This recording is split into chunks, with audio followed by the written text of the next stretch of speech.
ఆయన కృప మనకు సరిపోతుంది. ఆమె నిన్నటి వరకు పిల్లలు అందరూ చాలా బిజీగా ఉన్నారు. ఈస్టర్, గుడ్ ఫ్రైడే, ఈస్టర్స్లో చాలా బిజీగా ఉన్నారు అందరూ పిల్లరా. ఎనీవే, ఈస్టర్ శుభ ఆశీర్వాదాలు దీవెనలు మీ అందరూ కలగాలని కోరుకుంటున్నాను. ఆ ఈస్టర్లో ప్రభు దాశించిన, ఆ పునరుద్ధాన అనుభవంలో ప్రభు దాశించిన గొప్ప కార్యాలు, ఆ మేళ్ళు నిన్నటి దినాన్ని నేను లైవ్లో వాక్యంలో పంచుకున్నాం. బ్లెస్సింగ్స్ ఆఫ్ రిజరెక్షన్, పునరుద్ధానం ద్వారా వచ్చే ఆశీర్వాదాలు మనం నిన్నటి దినాన్ని చూసాం. పిల్లలు, ఈ రాత్రికాల సమయంలో మరొక అంశాన్ని నేను మీ దగ్గర తీసుకొద్దాం అనుకుంటున్నాను. అదేంటంటే, యేసు ప్రభు ఎలా పునరుద్ధానుడయ్యారో మనం కూడా పునరుద్ధానులు అవ్వాలి. మనం కూడా సమాధుల్లో నుంచి, మరణాన్ని గెలిచి సమాధుల నుంచి లేచి ఒకరోజు రాబోతుంది. దాన్ని పునరుద్ధానం అంటారు. ఈ పునరుద్ధానాన్ని మనం కూడా కలిగి ఉండాలని దేవుడు కోరుతున్నాడు. చూడండి, ఫిలిప్పులు రాయబడిన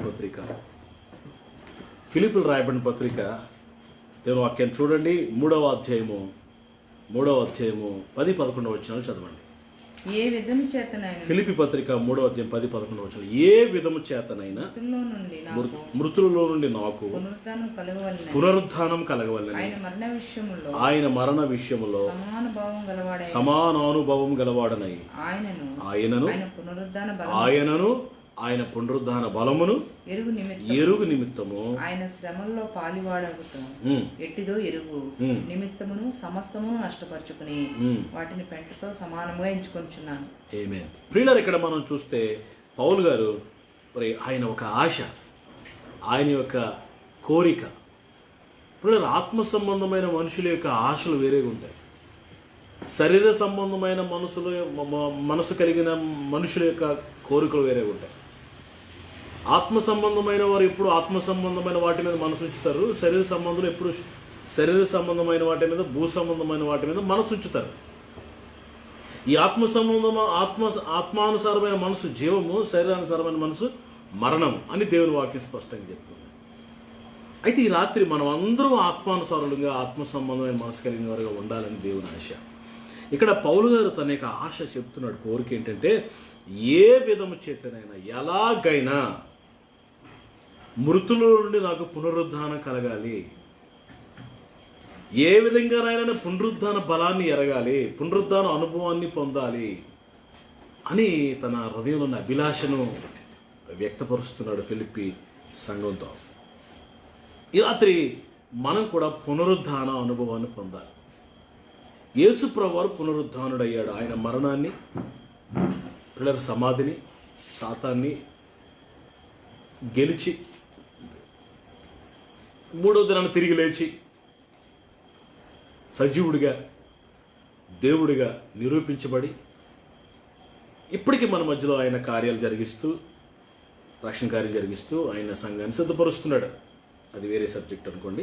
అయితే ఈ రాత్రి మనం యేసుప్రభు వారు ఎలా పునరుద్ధాన అనుభవాన్ని పొందారో మనం కూడా పునరుద్ధాన అనుభవాన్ని పొందాలి అని దేవుడు కోరుకుంటున్నాడు. అయితే పునరుద్ధాన అనుభవం యేసుప్రభు వారు పొందకముందు దానికి 3 అనుభవాలు ముందున్నాయి.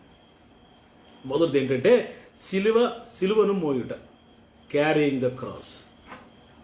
రెండవది సిలువ వేయబడుట, క్రూసిఫైడ్. మూడవది సమాధి చేయబడుట, అంటే బరీడ్. పిల్లరా, carrying the cross, crucified and buried. పిల్లలు సిలువను మోయుట, సిలువను మోసారు ప్రభు. పిల్లరా, ఇక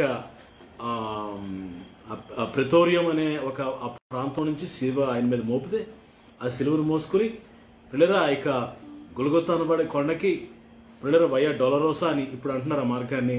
ఆ మార్గం గుండా యేసుప్రభు సిలువను మోసుకుని ఆ గొల్గొతా కొండ వరకు, మరి కలవరి కొండ వరకు మోసుకుని సిలువను మోసారు. Carrying the cross.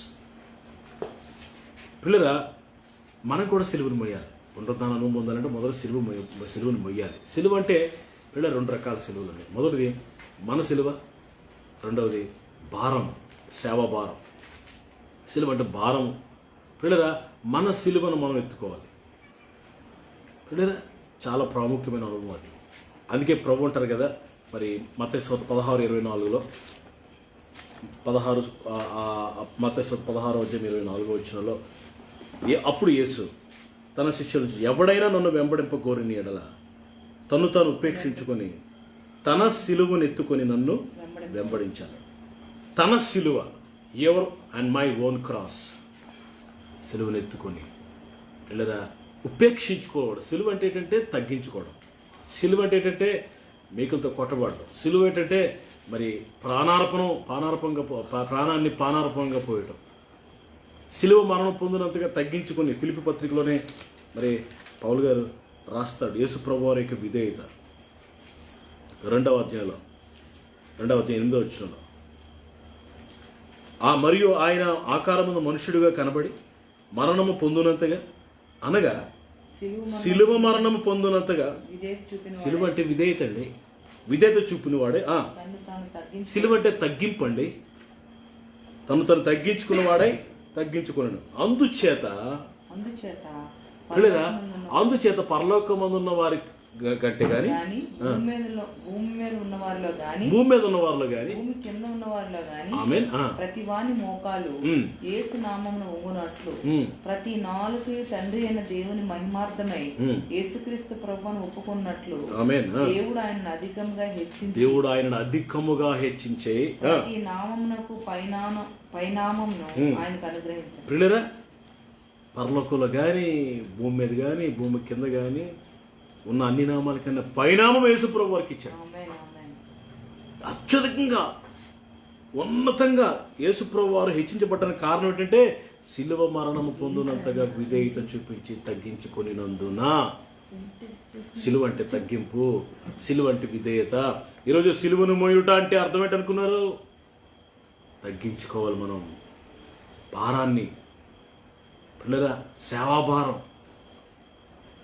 అనేకుల కొరకు విమోచన క్రయధనముగా, అనేకులకు మనం దీవెనకరంగా, అనేకులకు ఆశీర్వాదకరంగా ఉండినట్లుగా మనం మరి మత్తయి సువార్తలో చెప్పబడినట్టుగా తను ఉపేక్షించుకొని తునప్రాయంగా ఎంచుకొని, నా జీవితం ప్రాముఖ్యం కాదు, అనేకులు రక్షింపడాలి, అనేకుల కొరకు అర్పణముగా సిలువను మోయుట. 10:38 చూడండి, మత్తయి సువార్త 10:38.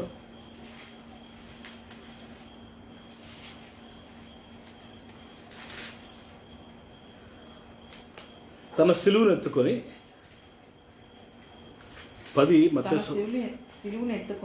10:37 కూడా చదువు. 37-38. తండ్రినైనను తల్లినైనను నాకంటే ఎక్కువగా ప్రేమించేవాడు కుమారునైనను కుమార్తెనైనను నాకంటే ఎక్కువగా ప్రేమించేవాడు నాకు పాత్రుడు కాడు. తన సిలువను ఎత్తుకుని నన్ను వెంబడింపిన వాడు నాకు పాత్రుడు కాడు. తన ప్రాణమును దక్కించుకున్నవాడు దానిని పోగొట్టుకుని, కానీ నా నిమిత్తము తన ప్రాణమును పోగొట్టుకున్నవాడు దాన్ని దక్కించు. ఇక్కడ ప్రభు చెప్తున్న మాట అంటే పిల్లల సిలువను ఎత్తుకుని వెంబడించడం అంటే దేవుని ఎక్కువగా ప్రేమించటం. లవ్ గాడ్స్ వర్క్, దేవుని కార్యాన్ని, దైవ సంబంధమైన కార్యాలని, ఆత్మ రక్షణగా ఏది విలువైనదో ప్రభు దృష్టిలో దాన్ని మనం ప్రేమించాలి. దేవుని దృష్టిలో ఏది గొప్పదో, ఏది విలువైనదో దాన్ని ప్రేమించి, ఆయన ప్రేమించి, మిగతావన్నీ తర్వాత మొదట ప్రభువును ప్రేమించి ఆ బరువుని సిలువను ఎత్తుకుని మనం వెంబడించే భారము, సేవాభారం నీ హృదయంలో ఉందా? సిలువ అంటే సేవ భారము, బాధ్యత,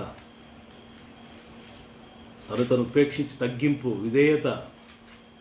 ఇవి పట్టుకొని మన సిలువను మనం ఎత్తుకొని మనం ఉపేక్షించుకొని సమర్పించుకొని పనికిరానివి వేయబడి పిల్లలు అవసరమైనవి కొన్ని, ఆ అవసరమైనవి మనం కలిగి దేవునికి ఇష్టం కానీ మనలోంచి తీసివేసి ఆయనకి ఇష్టంగా మనం సిలువను మోయుట అనేది అనుభవించాలి. సిలువను మోయుట, పునరుద్ధాన అనుభవం పొందడానికి ముందు 3 అనుభవాలు. మొదటిది సిలువను మోయుట. Yes, are you carrying the cross? నువ్వు సిలువను మోస్తున్నావా? భారం భరిస్తున్నావా? వ్యయపరుచుకున్నావా? ఉపేక్షించుకున్నావా? ఆత్మల రక్షణ కొరకు have you done anything? Are you doing anything for the Lord? Are you doing anything for the people of God? సిలువను మోయుట అనేది ప్రాముఖ్యం. అది ఫస్ట్ పాయింట్. రెండవ పాయింట్ సిలువ వేయబడుట. ఓకే, మనం అందరం కూడా మనందరం కూడా సిలువేయబడాలి. చూడండి, రోమిల్ రాబిన్ పత్రిక 6వ అధ్యాయంలో పౌలు గారు ఒక మాట చెప్తాడు. రోమిల్ రాబిన్ పత్రిక 6వ అధ్యాయంలో మీరు ఓపెన్ చేసి చూడండి, 8వ వచనం, 8-9 వచనాలు చదవండి. మనం క్రీస్తుతో కూడా చనిపోయిన ఎడల మృతుల్లో నుండి లేచిన క్రీస్తు 6వ వచనం, మొదట 6వ వచనం.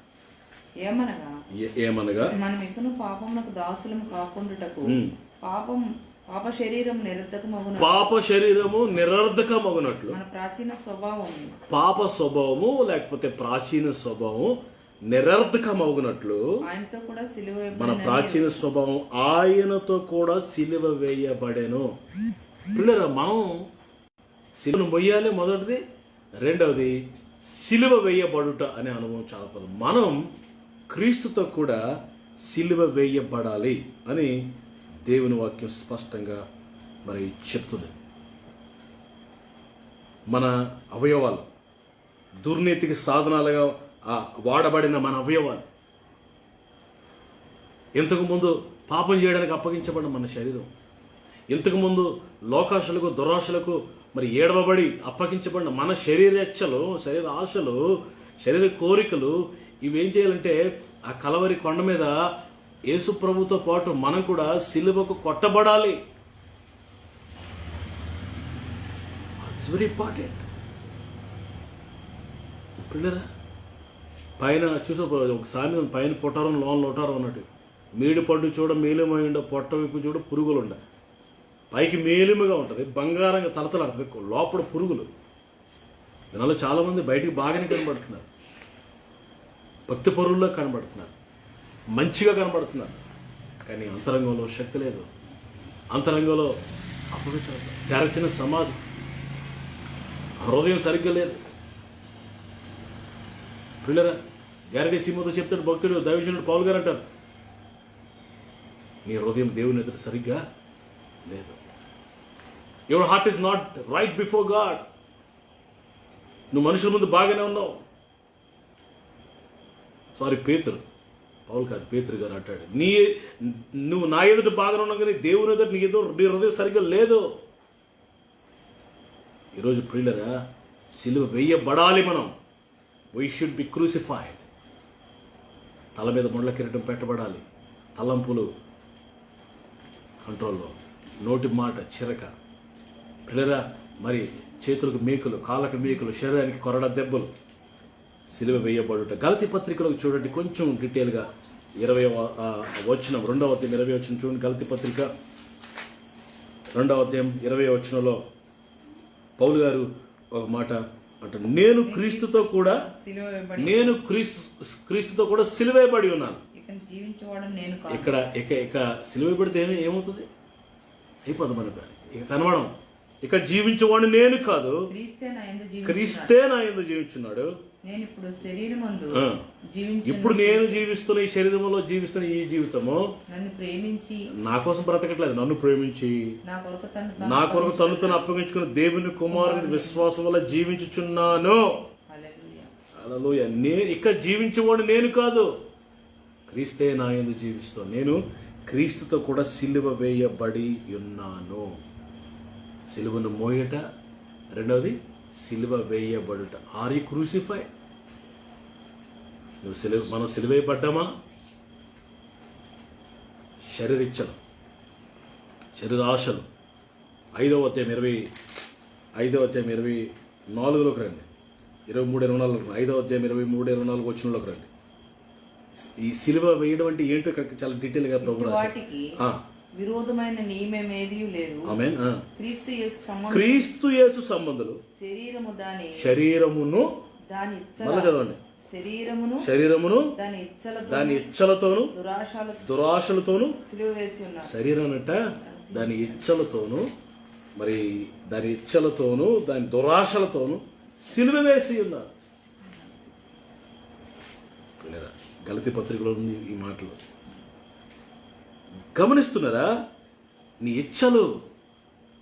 ఇచ్చలంటే తృణప్రాయమైన అపవిత్రమైన కోరికలు, ఇచ్చలు, లోక సంబంధమైన కోరికలు. వాటిని వేయకపోతే ప్రమాదం. నీ దురాశను సిలువేయకపోతే ప్రమాదం. నువ్వు క్రీస్తు యేసు సంబంధం అయితే నువ్వు వీటన్నిటిని సిలువకు వేసి కొట్టాలి. Praise the lord. హల్లెలూయా. సిలువ వేయబడుట. గలతీ పత్రిక 6:14 కూడా చూడండి నాన్న. 6:14 కూడా చూడండి. అయితే మన ప్రభువైన యేసుక్రీస్తు సిలువ యందు తప్ప మరి దేని యందును అతిశయించుట నాకు దూరం అవును గాక. దానివల్ల నాకు లోకమును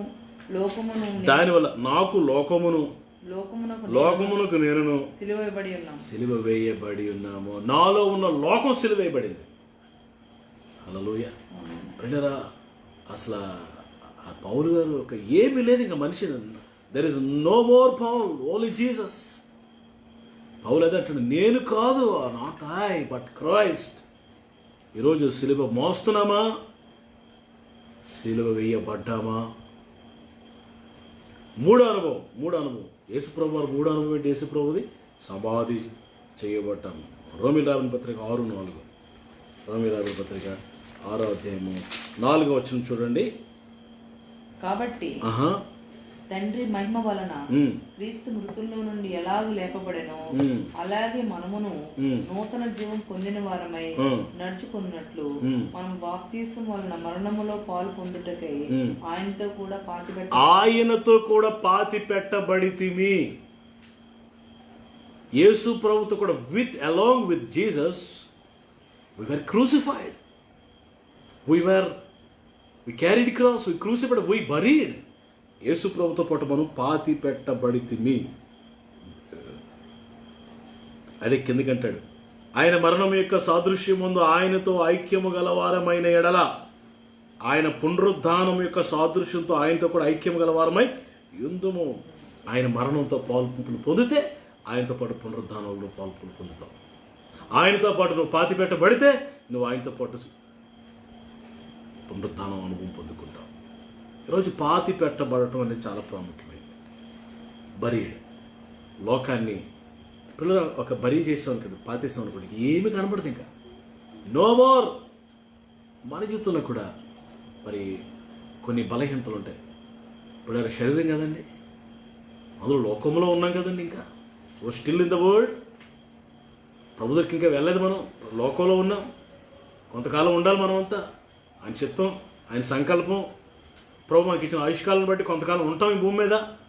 ఉన్నంతకాలం మనలో ఉన్న పనికి మనల్ని బరీ చేయాలి, సమాధి చేయాలి, పాతి పెట్టబడాలి. అదే 6:3 వచనంలో క్రీస్తు యేసులోనికి, గలతీ పత్రిక 6:3 క్రీస్తు యేసులోనికి బాప్తిసం పొందిన మనం అందరము బాప్తిసం పొందినప్పుడు ఇక మనిషిని ముంచేస్తున్నట్టు. దేవుని సేవకుడు తండ్రి యొక్క కుమారునికి పరిశుద్ధాత్మను బాప్తిసం ఇచ్చినప్పుడు ఇక నీరు తప్ప మనిషి కనబడ్డు కాసేపు. ఆ తర్వాత మరలా లెగిస్తాం, మరలా పునరుద్ధానం పొందుకుంటాం. మొదట పాతి పెట్టబడాలి. 3 అనుభవాలు చాలా ప్రాముఖ్యత. పునరుద్ధానానికి ముందు సిలువను మొయ్యాలి, సిలువ వేయబడాలి, సమాధి చేయబడాలి. అప్పుడు నేను ఏ అనుభవం పొందుకుంటాం? పునరుద్ధాన అనుభవాన్ని పొందుకుంటాం. 11వ వచనం 6:11 రోమ. అటు వెళ్ళి మీరును పాప విషయమై మృతులుగాను దేవుని విషయమై క్రీస్తు యేసునందు సజీవులుగా మిమ్మల్ని మీరే ఎంచుకున్నారు. సజీవులుగా ఎంచబడతారు. పునరుద్ధాన అనుభవం చాలా ప్రాముఖ్యమైనది.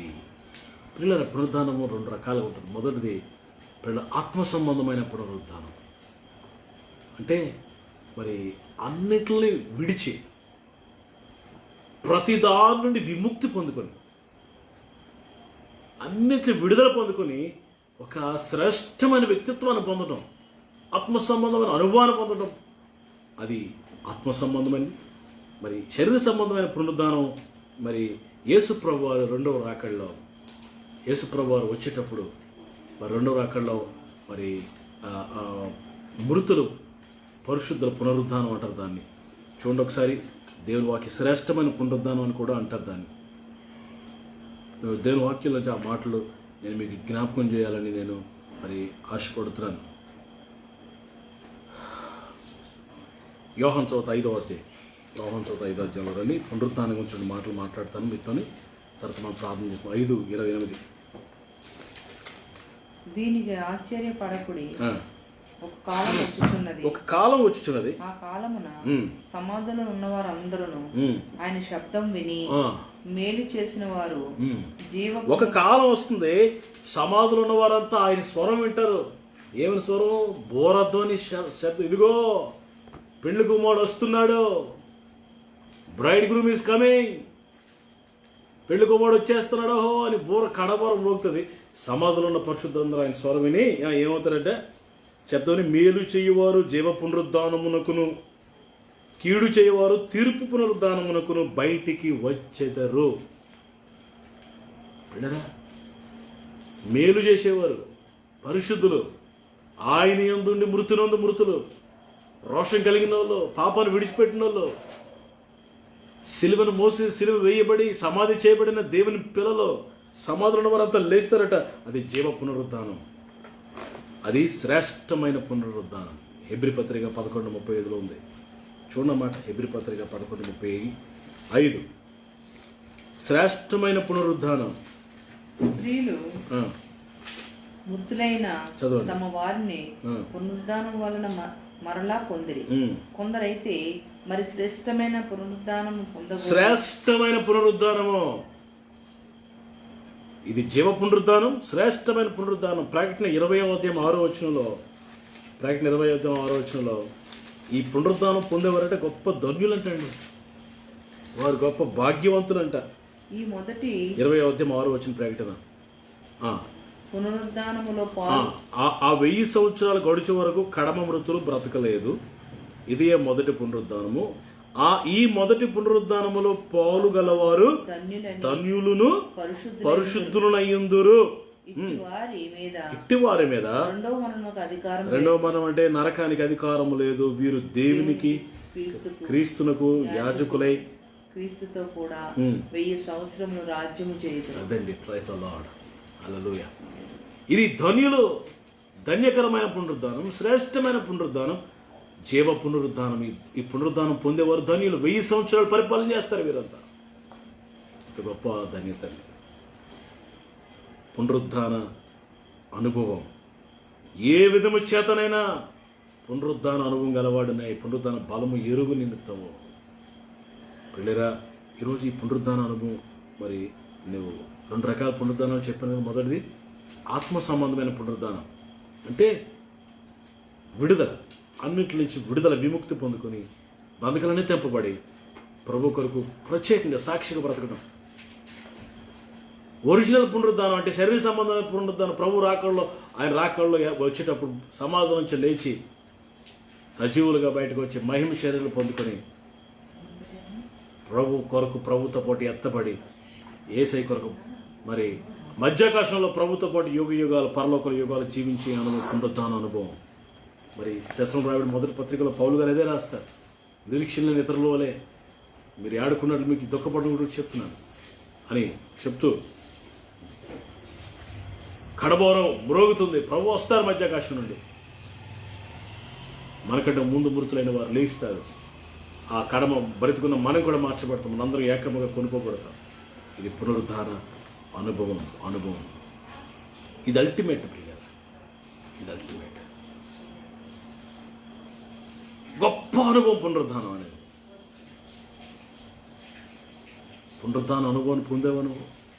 ఆత్మ సంబంధమైన పునరుద్ధాన అనుభవాన్ని పొందేవా? విడుదల పొందేవా? పాపం నుండి, బంధకాల నుంచి విడుదల పొందేవా? సమాధి నుంచి బయటకు వచ్చావా? సమాధి చేయబడి అక్కడ ఉండిపోకూడదు. మళ్ళా యూ షుడ్ కమ్ అవుట్. పాపములో సమాధి చేయబడి పవిత్రతలో నువ్వు లేవాలి. వ్యర్థమైన ప్రతి దురాశలు, శరీర సంబంధమైన కోరికల వాటిలో, తుచ్చమైన వాటిలో నువ్వు సమాధి చేయబడి అతి శ్రేష్టమైన ఆత్మ సంబంధమైన అనుభవాలను పునరుద్ధానంలో లేచి ప్రభు కొరకు సాక్షిగా ఉండాలి. ఇది రాత్రి నా యొక్క అంశం. దేవుని బిడ్డలు మనమంతా పునరుద్ధాన అనుభవం పొందాలని దేవుడు కోరుకుంటున్నాడు. అందుకే పౌలు గారు మళ్ళా మాట చదివి ఇందుకోసం ప్రార్థన చేస్తారు. ఫిలిప్పీ పత్రిక మరి 3వ అధ్యాయము 10వ వచనం, ఏ విధము చేతనైనా మృతులలో నుండి నాకు పునరుద్ధానము కలగవలనని ఆయన మరణ విషయంలో సమాన అనుభవం గలవాడునై ఆయనతో ఆయనను ఆయన పునరుద్ధరణ బలమును ఎరుగు నిమిత్తము. ఆయన శ్రమల్లో పాలువాడునొకటి ఎట్టుదో ఎరుగు నిమిత్తము సమస్తమును నష్టపరుచుకుని వాటిని పెంటతో సమానముగా ఎంచుకొని ఉన్నాను. ఇదంతా రావాలంటే సమస్తమును మరి పెంటతో సమానంగా ఎంచుకోవాలంటే మనం ఏం చేస్తాం? ప్రతి పెంటను సమస్తంగా ఎంచుకుంటాం. మనం పనికిరానివన్నీ మనకు కావాలి, క్షయమైపోయేవన్నీ మనకు కావాలి. అదేంటో మన బుద్ధి. ఇంత వాక్యం వినిన తర్వాత, ఇన్ని సందర్భాలు వినిన తర్వాత, ఇన్ని కార్యాలు మన జీవితంలో ప్రభు చేసిన తర్వాత చివరికి మళ్ళా కడగబడిన పంది మళ్ళీ బురదలోకి వెళ్ళడం, మళ్ళీ శరీర సంబంధమైన వాటి మీద మనసు. పౌలు గారేమో ఏవేవి లాభకరములు ఉన్నావో వాటిని పెంటతో సమానంగా ఎంచుకుంటే, మనం ఏం చేస్తున్నాం? ప్రతి పెంటను లాభకరంగా ఎంచుకుంటున్నాం. అందుకే మన జీవితాల్లో ఎదుగు పొదుగు లేదు. అందుకే మనం వాడబడలేకపోతున్నాం. అందుకే అనేకలు దేవునికరంగా ఉండలేకపోతున్నాం. అందుకే సంఘాలు కట్టలేకపోతున్నాం. అందుకే ఆత్మను సంపాదించలేకపోతున్నాం. అందుకే దేవుని ఆత్మ సంబంధం ఆశీర్వాదాలు మనం పొందలేకపోతున్నాం. బేరీజ్ వేసుకుందాం మన ఆత్మీయ జీవితాన్ని. ఏది శ్రేష్టమైనదో, ఏది నీచమైనదో నువ్వు గుర్తుపట్టగలవు, మనం గుర్తుపట్టగలమా? ఏది విలువైనదో, ఏది పనికిరానిదో గుర్తుపట్టాలి మనం. ఏది క్షయమైనదో, ఏది అక్షయమైనదో గుర్తుపట్టాలి. ఏది పర సంబంధమైనది, ఏది భూలోక సంబంధమైనదో గుర్తుపట్టగలగాల. సాతాను ఏం చేస్తాడంటే మన కన్నులు మూసేసి, మన మనోనేత్రాలు మూసేసి, ఆత్మ సంబంధం ఏవి మనకు కనబడకుండా చేసేసి, మన శరీర సంబంధం వాటిగా, శరీర సంబంధమైన వారిగా మార్చి, ఆత్మానుసారంగా ప్రారంభించి శరీరానుసారంగా ముగించేటట్లుగా చేస్తున్నాడు సాతాను. పరలోకం వెళ్ళిపోతాం దేవుని కృపను బట్టి, కానీ అక్కడ మనకు బహుమానాలు ఉండవు. ఉన్నతకాలం ప్రభు కొరకు రోషంగా బ్రతకాలి. ఉన్నతకాలం ప్రభు కొరకు ఏదో ఒకటి చేయాలి. అనేక ఆత్మను సంపాదించాలి. రోషంగా బ్రతకాలి. పునరుద్ధరణ అనుభవాన్ని పొందాలి. రాత్రి నా మాటలను ముగిస్తున్నాను. పునరుద్ధరణ పండుగ చేసుకున్నాను, మంచిదే. చప్పట్లు సంకలు గుద్దుకుంటున్నాం, చప్పట్లు కొడుతున్నాం, బిర్యానీలు తిన్నాం, మంచి బట్టలు కొనుక్కున్నాం, సమాధులకు సున్నాలు వేసాం, పూలు చేళ్ళాం, అన్నీ బాగా పండగ బాగానే చేసాం, మంచిదే. But I'm not talking about that. ఆత్మ సంబంధమైన పునరుద్ధాన అనుభవాన్ని నువ్వు పొందుకున్నావా? సిలువను మోసావా? సిలువ పడ్డావా? సమాధి చేయబడి 3 దినాలు తిరిగి లేచావా? ప్రభుత్వ పాటు లేచావా? నువ్వు విడుదల పొందావా బంధకాల నుంచి?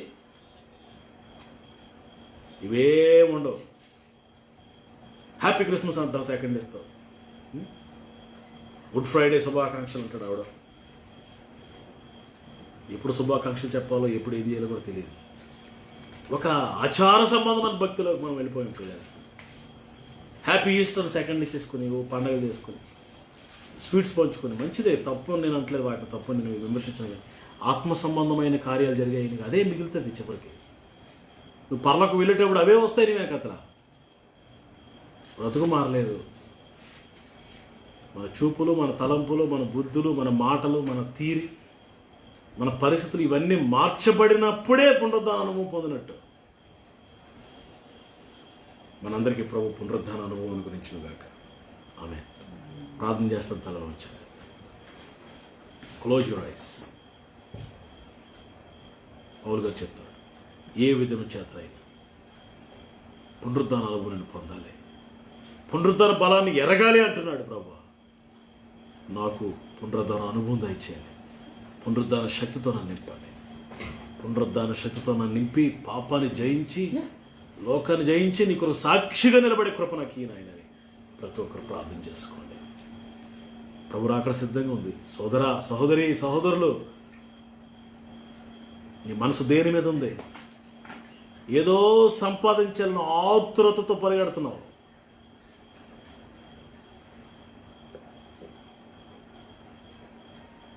క్షయమైపోయే వాటి వెనకాతల పరిగెత్తుతున్నావు. Running after money, running after perishable things. Gehazi పరిగెడుతున్నాడు, నయమాన్ వెనకాతల పరిగెడుతున్నాడు. ఎలీషా ప్రవక్త అంటాడు, నువ్వెక్కడికి వెళ్ళావు? ఎందుకు ఆయన వెనకాతల పరిగెడుతున్నావు? నువ్వు కృప పోగొట్టుకున్నాడు అంతే. ఇసుకృత 30 వెండి నాణాలకి ప్రభుని అమ్మేసుకున్నాడు. వెండి నాణాలకు వెనకతలు పరిగెత్తి ప్రభుని వదిలేసుకున్నాడు. దేమ ఇహలోకాన్ని స్నేహించి నన్ను విడిచి వెళ్ళిపోయాడు అంటున్నాడు పౌలు. ఇహలోకాన్ని ప్రేమించి వెళ్ళిపోయాడు, ధనాన్ని ప్రేమించి వెళ్ళిపోయాడు. ఇస్కరియోతు యూదా, గెహజీ, ఆకాను, పిల్లల బిలాము, కోరహు, బహుమానం పొందాలని ఆతురంగా పరిగెట్టాడు బిలాము. యూదా పత్రికలో రాస్తాడు రాత్రి, హౌ ఈజ్ యువర్ లైఫ్, ఎలాగుంది మన అనుభవం, ఎలాగుంది? ఈ 4 అనుభవాలు మనం పొందాలి. సిలువను మొయ్యాలి, సిలువ వేయబడాలి, సమాధి చేయబడాలి, తిరిగి లేవాలి, విడుదల పొంది గొప్ప పునరుద్ధరణ శక్తితో ప్రభు కొరకు సాక్షిగా నిలబడాలి. పరిశుద్ధుడైన తండ్రి, ఘనమైన ఆయన, ఈ రాత్రి మీరు నాకు ఇచ్చిన సందేశాన్ని బట్టి ఉండాలి. ఎంతమంది విన్నారో వారి జీవితంలో do something Lord, touch their spiritual lives. ఆత్మీయ జీవితాలను తాకండి ప్రభు, కన్నులు తెరవండి ప్రభు.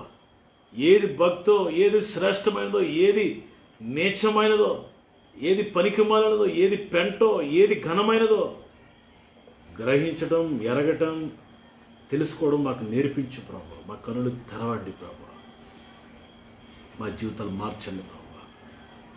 ఏ విధము చేతనైనా పునరుద్ధానము పొందే కృప మాకు ఇవ్వండి. ఈ రాత్రి మీరు మాతో మాట్లాడారు. ఈ వాక్యాన్ని మా హృదయాలు ఫలింపు చేయండి. వాక్యానుసారంగా జీవించే కృప మాకు ఇవ్వండి.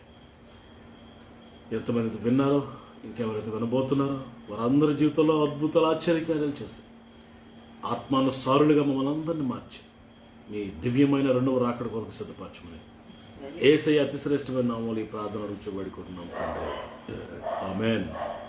మన తండ్రిని దేవుని ప్రేమ, కుమారుడు రక్షకుడు ప్రాణములకు ప్రియుడైన యేసు ప్రభువు వారి కృప, ప్రియ పరిశుద్ధాత్మ దేవునికి అన్యోన్య సహవాసం కూడిన మా అందరికీ సకల పరిశుద్ధులకు మీరు అక్కడ వరకు తోడైండి నడిపించును గాక, ఆమేన్. Praise lord, shalom. ఇంతవరకు ప్రభు సాయం చేశారు. ప్రతి రాత్రి నేను లైవ్లోకి వస్తున్నాం.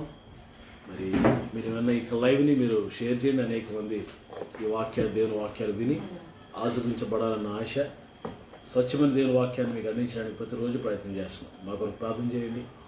కోటోట్ల అనే ప్రాంతాల్లో మందిర నిర్మాణం, ఆ నిర్మాణం పూర్తయ్యేటట్లుగా ప్రార్థన చేయండి. దయచేసి మీ ప్రార్థన సహాయం నాకు అందించండి. దేవుడు అద్భుతమైన మందిరాన్ని నిర్మిస్తున్నాడు, అది త్వరగా పూర్తయ్యేలాగా ప్రార్థన చేయండి. పిల్లలు, మీ కుటుంబాల గురించి నేను ప్రార్థన చేస్తున్నాను. ఆ కామెంట్ బాక్స్లో మీ ప్రేయర్ రిక్వెస్ట్ పంపించండి. లేకపోతే వాట్సాప్లో ఉన్న పర్సనల్ గ్రూప్లో ప్రియులరా మరి ఇన్బాక్స్కి మీరు మెసేజ్లు పంపించవచ్చు. మీకు అక్కడ ప్రార్థన చేస్తాను. దేవుని కృప మీకు, మీ కుటుంబాలు సమృద్ధిగా తోడే నడిపించును గాక. మీ ఆత్మీయ జీవితం ప్రభు వెలిగించును గాక. రేపు కలుద్దాం. God bless you. షాలోమ్.